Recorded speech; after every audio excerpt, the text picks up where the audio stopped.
Hello everyone, I am Noor Rahman and I'll talk about why you should prepare for BUP. তোমাকে বিউপির জন্য কেন preparation নেওয়া উচিত আর এটাকে তোমার একটা প্রিফারেন্স হিসেবে কেন রাখা উচিত। আসো দেখা যাক।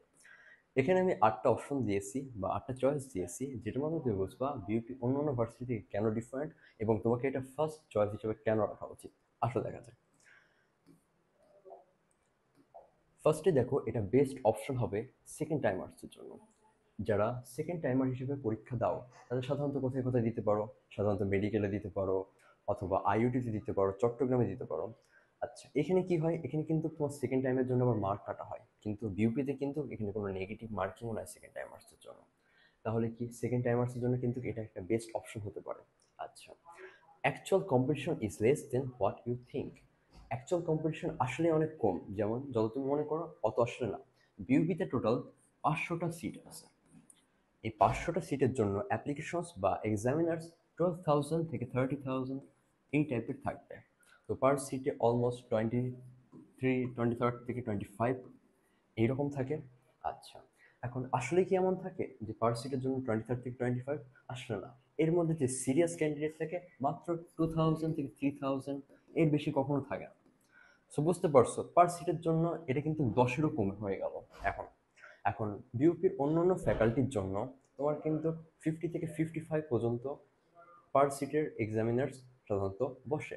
আর অন্যান্য পাবলিক ইউনিভার্সিটি দেখলে কি পারবে, তখন দেখবে 70 থেকে 75 আছে। ওখানে কিন্তু অনেক বেশি কম্পিটিশন। তো বিউপিতে কিন্তু অ্যাকচুয়াল কম্পিটিশন অনেক কম দেখতে গেলে। আচ্ছা, দেন কি আছে, বিউপির যে বিবিএ ডিগ্রি আছে এটা হোল্ড করে significant value in corporate world. তুমি যখন কর্পোরেট ওয়ার্ল্ডে যাবে বিউপির একটা স্টুডেন্ট হয়ে, তোমাকে কিন্তু অন্য নজরে দেখা হবে, অন্যভাবে দেখা হবে, তোমাকে তারা অন্যভাবে রেসপেক্ট করবে।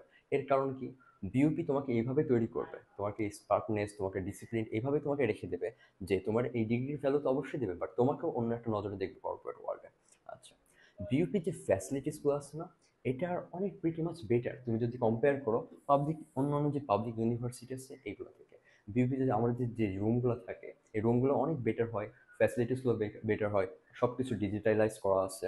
অ্যান্ড তুমি যে ফ্যাসিলিটিস, এমনি জেনারেল যে ফ্যাসিলিটি ক্যাম্পাসের কথা বলি, এগুলো কিন্তু অনেকই সুন্দর বিউপি। আচ্ছা, the influence of peer pressure is so strong. Peer pressure কি, তুমি যখন ভার্সিটিতে যাবে তখন দেখবে তোমার এই ফ্রেন্ড এই করছে, এই ফ্রেন্ড ওই টিউশনে করছে, এই ফ্রেন্ড বিজনেস স্টার্ট করে দিয়েছে, ওই ফ্রেন্ড অন্য আরেকটা কিছু করছে, কোনো ইনভেনশন করতে পারে। এই টাইপের পেয়ার প্রেশার, সবাই দেখবে কেউ কিছু না কিছু করছে, কেউ কোচিংয়ে পড়াচ্ছে, কেউ স্টার্ট আপ করছে। এই টাইপের যখন দেখবে না সবাই কিছু না কিছু করছে, তখন তোমার মধ্যে আসবে যে তুমি কিছু করো। তো এই পেয়ার প্রেশারটা বিউবিতে অনেক স্ট্রং, কারণ কি বিউবি সেলিব্রিটিরা কিন্তু এমন না যে একটা কাজ করে, ওরা কিন্তু অনেক মাল্টিটাস্ক করে। অনেকজন বিজনেস কম্পিটিশন দিচ্ছে, অনেকজন কর্পোরেটে অলরেডি জয়েন করে ফেলেছে, অনেকজন জব করছে, অনেকজন নিজের বিজনেস স্টার্ট আপ করে ফেলেছে। এইভাবে সবাই কেউ কিছু না কিছু করতেই থাকছে। আচ্ছা, তারপর কি, আমাদের যে বিউপির কোর্স কারিকুলাম আছে এটা কিন্তু গ্লোবাল স্ট্যান্ডার্ডস মেনটেন করে আসা। গ্লোবাল স্ট্যান্ডার্ডস কেমন মেনটেন করে আসে? আচ্ছা, বিউপি থেকে কিন্তু পড়াশোনা করে অনেকজনের বাইরের দেশে চলে যায়, আর তাদের জন্য এটা যাওয়া অনেক ইজি হয়। কারণ কি, BUP already global standards follow করে। সো তাদের জন্য বাইরে অ্যাপ্লাই করাও ইজি হয়। অ্যান্ড বিউপি যেহেতু অনেক ভার্সিটির সাথে বাইরের ভার্সিটির কোলাবোরেশন আছে, তো তোমার বাইরে পড়ার সুযোগও অনেক বেড়ে যায় ভালোভাবে। আচ্ছা, দেন কি, বিউপির সব থেকে ইম্পর্টেন্ট পার্ট কি, এটা তোমার কমিউনিকেশন, প্রেজেন্টেশন অ্যান্ড তোমার নেটওয়ার্কিং স্কিল অনেক বাড়িয়ে দেয়। তোমার পার কোর্সে তুমি অনেকগুলো প্রেজেন্টেশন পাবে, প্রত্যেক সেমিস্টারে অনেকগুলো প্রেজেন্টেশন তোমার থাকে। তোমার কমিউনিকেশন ডেভেলপ করার জন্য তুমি ক্লাবসে জয়েন করতে পারো, বিউপিতে 18টার মতো ক্লাবস আছে। তোমার নেটওয়ার্কিং স্কিল ডেভেলপ করতে পারবে, এবং এর সাথে বিউপির যে অ্যালুমনি আছে এরাও কিন্তু অনেক ভালো ভালো পজিশনে আসে। তো তোমার যদি তাদের সাথে নেটওয়ার্কিং ভালো থাকে তুমি সহজে একটা কর্পোরেট ওয়ার্ল্ডও ঢুকতে পারবে।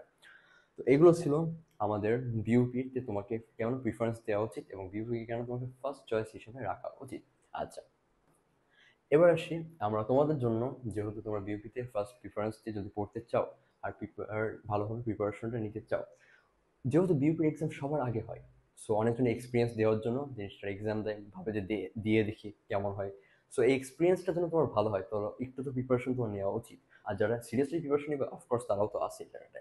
তো তাদের জন্য আমরা লঞ্চ করেছি বিউপি এফবিএস লঞ্চ প্যাড, এখানে যেটা দেখতে পারছো। So BUP FBS launch pad তাদের জন্য লঞ্চ করা হয়েছে। এটা তোমাদেরই ব্যাচ, তোমাদের জন্যই তৈরি করা হয়েছে। এবং এই ব্যাচের মাধ্যমে তোমাদের একটা কমপ্লিট গাইডলাইন দেওয়া হবে, কেন তোমার বিউপিতে কিভাবে কি করে পড়া উচিত, কোন বইগুলো ফলো করা উচিত, তোমাদের কিভাবে প্রিপারেশন নিলে বেস্ট তুমি পেতে পারো বিউপি থেকে এবং আমাদের থেকে অফকোর্স, এবং তুমি তোমার সর্বোচ্চ চূড়ায় যেতে পারবে। সো আর দেরি কিসের, আমাদের সাথে জয়েন করো এবং আমার ফ্যামিলিতে পার্ট হয়ে যাও। Thank you everyone.